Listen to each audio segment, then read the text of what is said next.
today we're taking you on quite a journey back to 1930s Harlem. Picture this, a place just buzzing with jazz, art, incredible energy, right? But underneath all that vibrancy, the Great Depression had its grip. You had bread lines down the block during the day, but, speakeasies packed at night. And amidst all that, something else was stirring. A quieter thing, maybe? A spiritual renaissance. That's right. It was a time of real desperation. People needed more than just, bread. They needed hope.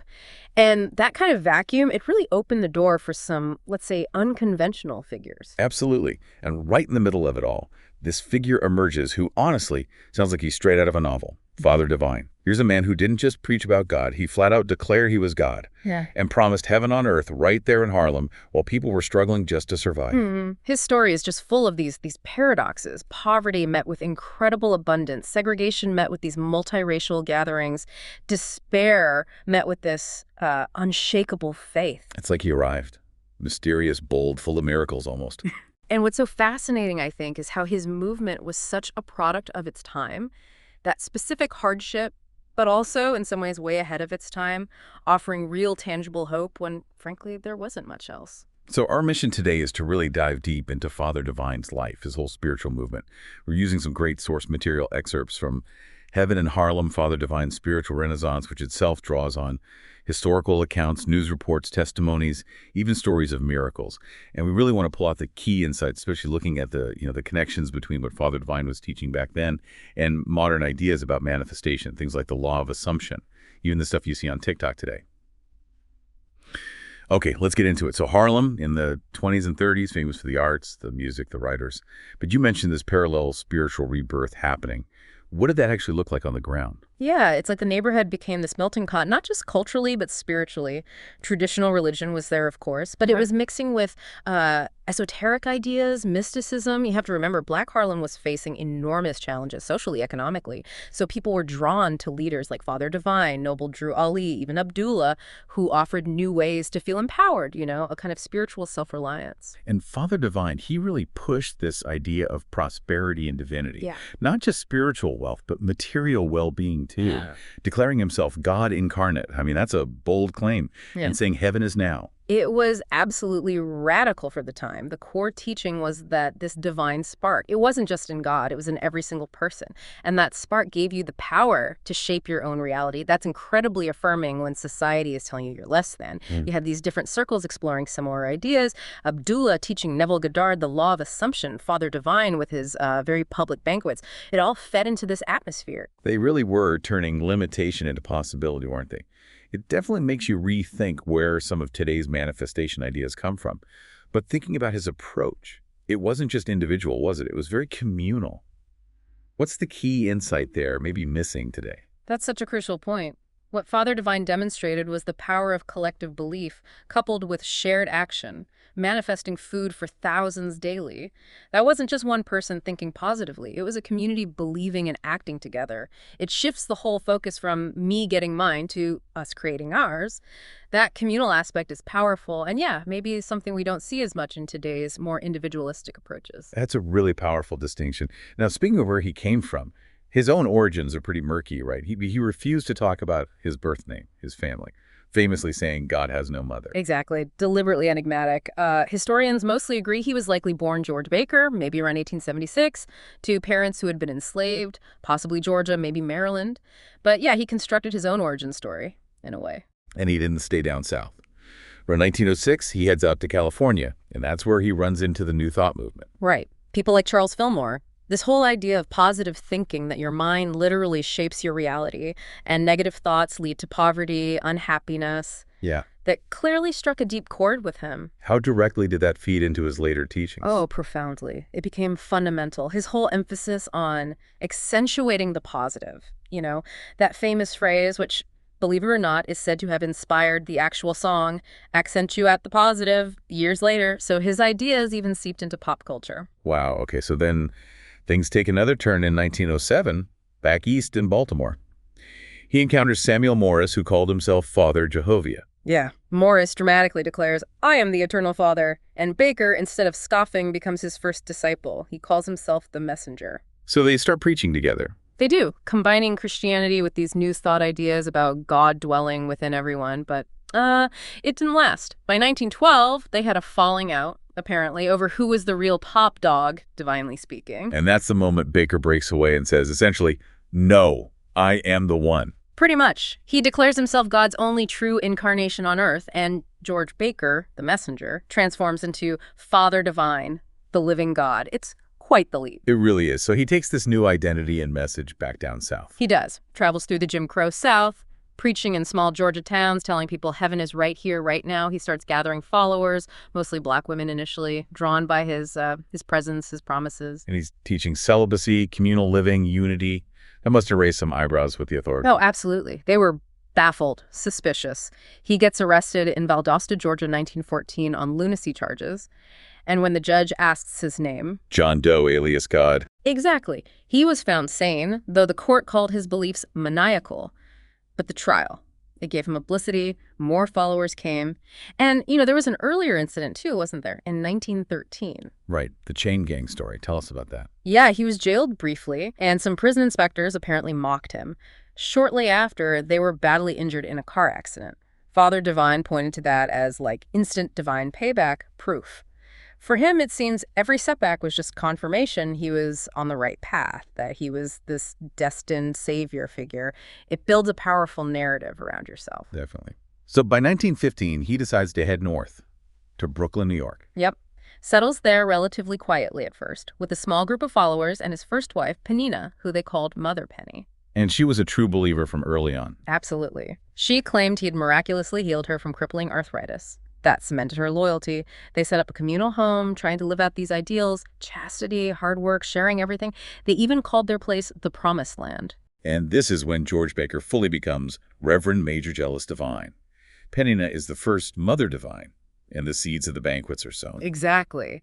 Mother Penny started serving these free community meals, just a precursor, really, to the massive banquets that would later make him famous. Right, the famous banquets. So 1919, he moves the whole operation out to Sayville, Long Island, which seems like an interesting choice. A very interesting choice. A mostly white, pretty conservative town. And suddenly here's this black preacher claiming to be God, drawing crowds black and white to his house for dinner. It must have caused quite a stir. I bet. And this house becomes the center for these Holy Communion banquets. Tell us about those. They became legendary. Hundreds of people would cram into this house, sharing food, singing hymns, listening to Father Divine, shouting, "Peace, Father." And the food itself was a big part of it. Huge. It was all free, paid for by the community's pooled resources. And it wasn't scraps either. Accounts from the time, like one from 1935, describe, tables overflowing. Ham, eggs, roasts, seafood, cakes, pies. Just mountains of food. Fit for royalty, one observer said. Father Divine would preside, blessing each dish with a spoon. It was abundance made visible right in the teeth of the Depression. Wow. The atmosphere, singing, packed tables, people testifying, "Oh, Father, our Savior." It sounds intense, part religious service, part performance. You could say that. Critics called it pure spectacle. Religion served family style with a side of theater, maybe, but undeniably effective. And Father Divine himself, he cut quite a figure. How so? Always well-dressed. Elegant suits, hats, often seen arriving in big cars. He had this calm, confident air, radiated assurance, greeted everyone simply with peace. So this goes on in Sayville for years, despite local friction, until things come to a head in 1931. Right. November 1931, the police finally raid one of the banquets, bowing to pressure from neighbors. They arrest Father Divine and about 30 followers for disturbing the peace. And this leads to that really pivotal moment. The trial, and then the judge. Exactly. May 1932, Justice Lewis J. Smith sentences Father Divine to a year in jail. And then, just days later, the judge drops dead. Heart attack. He was only 55. Okay, that is dramatic. And Father Divine's reaction. His reported comment was just audacious. I hated to do it. Wow. I mean, talk about leaning into the narrative. Right. It made headlines everywhere. For his followers, this was undeniable proof of his divine power, striking down injustice. The paper started calling him the Black Messiah of New York. So how do we look back on that miracle? Coincidence seized upon brilliantly, or something more? Well, objectively, it looks like a tragic coincidence. But Father Divine was a master strategist in a way. He knew how to use events like this. Did people push back? Sure, there was skepticism, ridicule in the mainstream press. But for those already inclined to believe, for those desperate for hope, this story was magnetic. It became central to his mythos. And then his conviction gets overturned on appeal anyway. Exactly. He walks free, his legend is now bigger than ever, and almost immediately he makes his next big move. Heaven moved to Harlem. That's right. Summer of 1932, just weeks after getting out of jail, he sets up shop right in the heart of Harlem. And the timing, again, it was just perfect. How so? Well, the Harlem Renaissance art scene was kind of fading. The Great Migration had brought huge numbers of Black people to Harlem, and the Depression was biting harder than ever. People were hungry, literally and figuratively. And Father Divine offered. Feasting and faith. His headquarters, Heaven Number 1, opened. Then dozens more heavens popped up across the city. The growth was explosive. By the mid-30s, his peace mission branches in New York were feeding maybe 2,000–3,000 people every single day. And it wasn't just New York. Branches opened across the country, LA, Cleveland, even internationally, like Australia. So if you were walking through Harlem, then you might just stumble into one of these banquets. Absolutely. You'd hear at first gospel music, maybe some jazz, voices chanting. You'd walk into a big room, maybe a converted church or a hotel ballroom. Signs everywhere, peace, Father Divine is God. And the most striking thing visually, the integration. Black people, white people, sitting together, eating together at these long tables. In 1930s America, that was genuinely shocking. A radical visual statement. Large portraits of Father and Mother Divine watching over everything. So the food wasn't just charity, it was theology. Precisely. It was a sacred act. Proof that God's abundance was real right here, right now. He completely rejected waiting for some afterlife reward. As you said, why wait for pie in the sky when you can have pie on your plate today? Eating was a form of prayer, a demonstration of faith in this immediate heaven. And that idea permeated the whole lifestyle he built around the movement. It wasn't just about showing up for dinner. Right. Followers took new names. Yeah, symbolic names. Faithful Mary, John Victory, Sunshine, Goodwill, names signifying a break from the past, a new identity as one of Father Divine's angels. And the communal living was central, too. Very central. Many followers gave up their personal property, their money, pooling it into the mission's treasury. They lived together in mission-run dorms or houses. Strict celibacy was required even for married couples who lived as brother and sister. Life was about service to the community, and in return, the mission took care of all their basic needs. And work was part of it, too. The heavens. Yes, work was worship.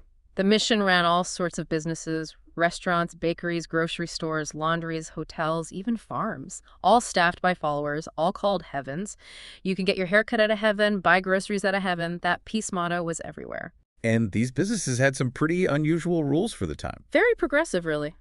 No tipping, he saw it as demeaning. No buying on credit, no debt, everything cash only. And critically, complete integration.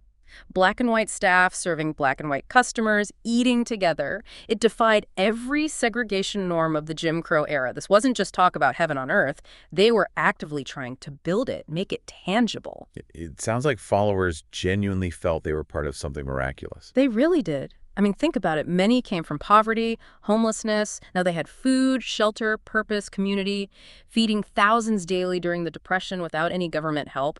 People called it the eighth wonder of the world. And the stories, the testimonies, they kept coming. Oh, yeah. Besides Mother Penny's arthritis, you hear stories of people finding jobs right after joining, troubled kids turning their lives around. There was even that bizarre story later, 1947, about a tornado in Oklahoma that supposedly veered away from a town with a peace mission center. Followers saw Father Divine's hand in everything.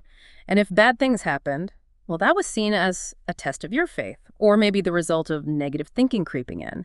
It fits perfectly with that new thought foundation. So he was essentially teaching and practicing what we now call the law of attraction decades before it became mainstream. Absolutely. The core idea that your thoughts, your focus, your affirmations literally create your reality.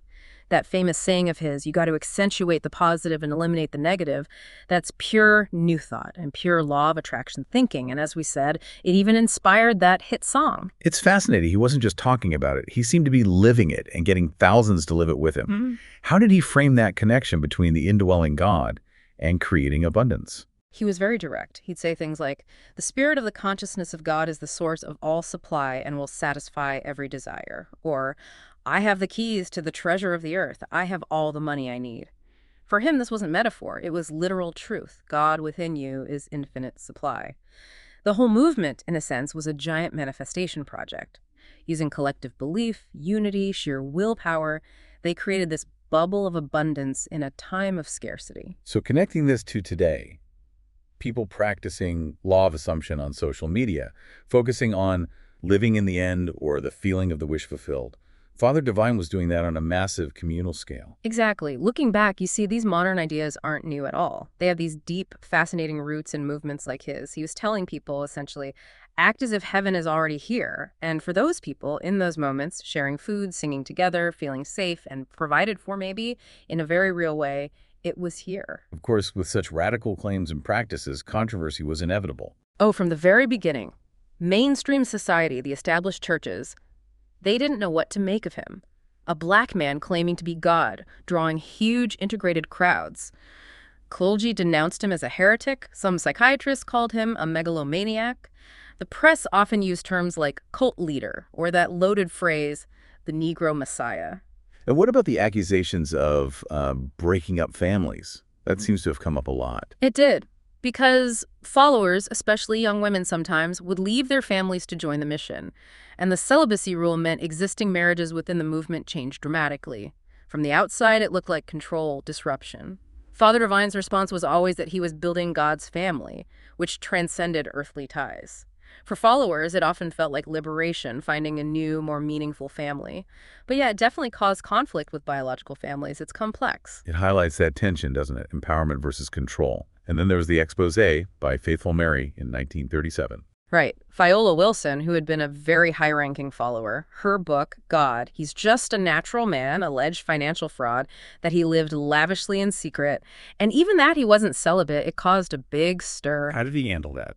His classic line, every knock is a boost. He basically spun it as persecution, proof that the forces of negativity were trying to bring him down. It dented his image for some, but the core followers remained loyal. The movement weathered it. Beyond the controversies, he played this unexpected role in sort of pre-civil rights activism. He did, though he never called himself a civil rights leader. But back in the 30s, his organization was involved in petitions, marches against lynching. This was pretty early on for that kind of organized action. And his insistence on integration in all his establishments was radical. Absolutely. Condemning segregation, saying there's no black or white in God's kingdom, his restaurants simply refused to segregate. It's why some historians see him as this interesting, maybe overlooked link between the economic self-reliance ideas of Marcus Garvey and the nonviolent integrationist vision of Martin Luther King Jr. But his approach was also peculiar, refusing to even acknowledge race. Yeah, that colorblind approach confused a lot of people, black and white. He insisted everyone was just part of God's divine family. Color didn't matter. But as the actual civil rights movement gained momentum in the 50s and 60s with its focus on racial identity and specific demands, Father Divine's message started to seem out of step, maybe. His prominence began to fade then. And he wasn't the only figure like this around at the time, right? There were others. Definitely. Sweet Daddy Grace ran a similar competing movement, and then much later, you get the really chilling connection with Jim Jones. Right, the People's Temple leader. What was that about?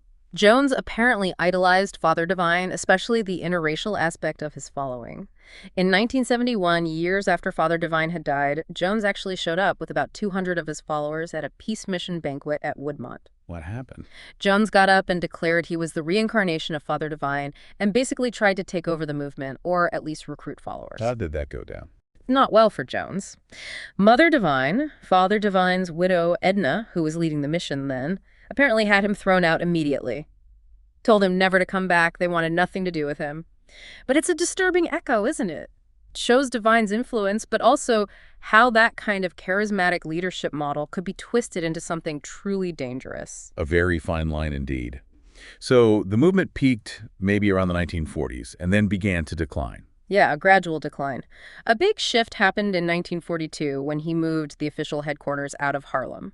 To Philadelphia, Woodmont. That's right, to this grand estate, Woodmont, outside Philadelphia. There were probably multiple reasons, maybe escaping some legal pressures in New York, maybe wanting a more secluded, controllable environment, maybe just signaling a new phase. And there were personal changes around this time, too. Yes. His first wife, Mother Penny, passed away in 1943. She'd been with him from the very beginning. Then, 3 years later, in 1946, Father Divine, who was probably around 70 then, marries again. This was controversial, too. Ferry. He married his young, white Canadian secretary, Edna Rose Richings. She was only 21. He presented her as the reincarnation of Mother Divine. Outsiders saw it as scandalous, hypocritical, given the celibacy rule, though the marriage itself was always described as celibate by the mission.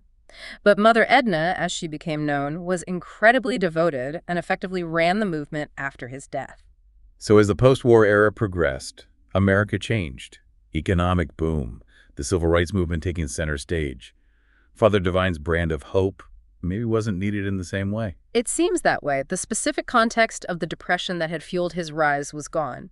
These older, more unconventional religious movements started to fade from the national spotlight, and the Divine became a more marginal figure. But he kept going until his death. He did. He passed away on September 10th, 1965. He would have been around 89, but for his followers, God couldn't die. They believed his spirit simply transcended. Mother Edna took over the leadership, but nobody took the title Father Divine. He remained unique. And the movement continued, just smaller. Much smaller. But a dedicated core group remained. Just a few dozen, mostly elderly members today, keeping the traditions alive at Woodmont. And they still hold the banquets. Every Sunday, they set the tables beautifully, as if for hundreds. And they still set places for Father Divine and the original Mother Divine, Penny, and serve those empty chairs first. They sing the old songs, they pray, they feel his presence. It's quite remarkable. Mother Edna led them faithfully until she passed away in 2017. The few who remain carry on, truly believing that what Father Divine started wasn't just a response to hard times, but a revelation of something eternal. It's such a complex legacy, isn't it? Part saint, part charlatan, maybe part social visionary? All of the above, perhaps. But undeniably, his story is this powerful testament to the sheer force of belief. He got thousands of people who had very little, to believe so strongly in a better world that they actually started building it right there. Racial harmony, economic sharing, spiritual freedom. An imperfect utopia, for sure, like all human attempts. But for a time, it really shone as this living example of collective will, of manifesting a different reality. And for people exploring spirituality today, looking at Father Divine, it's like seeing a massive real-world experiment in manifesting destiny through faith, teaching people to accentuate the positive and live as if heaven were already here. So we've heard this incredible story of Father Divine, his vision of heaven on earth, made real not just in spirit, but in those banquets, those communities, especially during the Depression. It really makes you think, doesn't it? What would it mean for you, listening now, to truly live as if your own ideal reality, your own heaven, was already here? How might that single radical act of faith start to shift things in your world? Yeah, looking at the bigger picture, his story really pushes us to consider how belief, both individual and crucially collective belief, can create tangible change, even when things seem impossible. It challenges us to maybe question our own assumptions about what's achievable when people unite behind a vision, a feeling. The power of belief, demonstrated on such a grand scale, is definitely something to reflect on. We hope you'll continue exploring these fascinating links between faith, social change, and the mind that we've touched on in this deep dive.